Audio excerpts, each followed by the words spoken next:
Chapter 2. How Tom Whitewashed the Fence. The next day was Saturday. The school was shut. All the boys in the village were free. It was a beautiful day. The sun was shining, the birds were singing, the trees and flowers looked so fresh and lovely. Tom, of course, wanted to go swimming. All the other boys were going. Tom came sadly out of the house. In one hand he held a long brush, in the other hand he carried a bucket which was full of whitewash. His aunt was making him whitewash the fence. Tom looked sadly at the fence. How high it is! How long it is, he thought. Indeed, the height of the fence was 9 feet and its length was 30 yards. Tom put his brush into the whitewash. He drew it slowly across the fence. It made a very small white mark. Tom tried again. Another very small white mark. Tom sat down. He sighed heavily. Then Tom saw Jim. Jim was the boy who helped his aunt with the rougher work of the house. Jim was carrying a bucket. He was going to fetch some water from the village pump.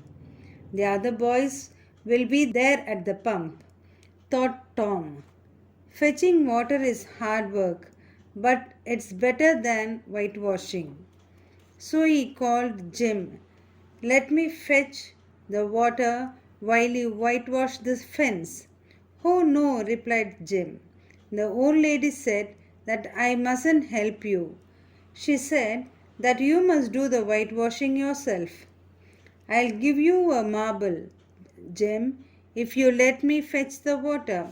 A marble? Let me see it. Tom held out the marble in his hand. Jim looked at it. He put down his bucket. He took the marble. But Aunt Polly was close behind him. She hit him hard with a shoe. Jim quickly picked up the bucket and went running down the street. Tom picked up his brush and began working hard. Aunt Polly went back into the house. Tom soon stopped working. He sat down again. He took out all the things that he had in his pockets. He had some marbles, some pieces of string, and 2 or 3 broken toys. No one will whitewash the fence for these, he thought. No, I must think of a better plan. He thought and thought. Soon he had an idea. He picked up his brush again. Again he began working hard. Ben Rogers was coming down the street. Tom pretended not to see him. He worked harder than ever. Ben was eating an apple. He looked very happy. He was pretending that he was a big ship and he was rolling like one. He was giving orders in a loud voice and the ship was obeying them. He came up to Tom. He rubbed his eyes. Why, Tom? He cried in great surprise. You're working? Tom said nothing. He went on with his whitewashing. He looked very interested in his work. Tom, you're working, Ben repeated. Oh, it's you, Ben.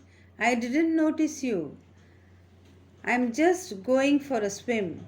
You don't want to come, do you? You like working, don't you? This isn't work, Tom said quietly, and he went on whitewashing. Not work? Ben exclaimed. Oh no, I like it. Whitewashing is fun. You have never whitewashed a fence, have you? Well, no, I haven't. For a time, Ben stood there watching Tom. Tom paid no attention to him. All his attention was given to his work. At last Ben said, Let me whitewash a little. Oh no, Ben, I am going to make this fence look fine. I have promised Aunt Polly. Besides, it's interesting. Let me do just a little, begged Ben. No, I am sorry, Ben, but I can't. Aunt said that I must do it myself. If you do it, you'll make a mistake. You'll spoil everything. It's looking so nice now. I shan't make a mistake. I'll be careful. You can have my apple if you let me. Slowly and unwillingly, Tom handed the brush to Ben. Ben worked hard. He soon grew hot, but he went on working. Tom sat there, watching and eating Ben's apple. When Ben had done enough, other boys came along. At first they laughed at Tom as Ben had done, but soon they were whitewashing the fence. Of course, they had to pay Tom before he let them help him. They gave him their best things: 12 marbles, a tin soldier, a key, a dog's collar, the handle of a knife, and 4 pieces of orange. Tom had a lazy time. He didn't know work, but soon the fence had 3 coats of whitewash on it. Tom had learned something important that day. He discovered 2 important laws. The first was, if a man must do something hard, then that is work.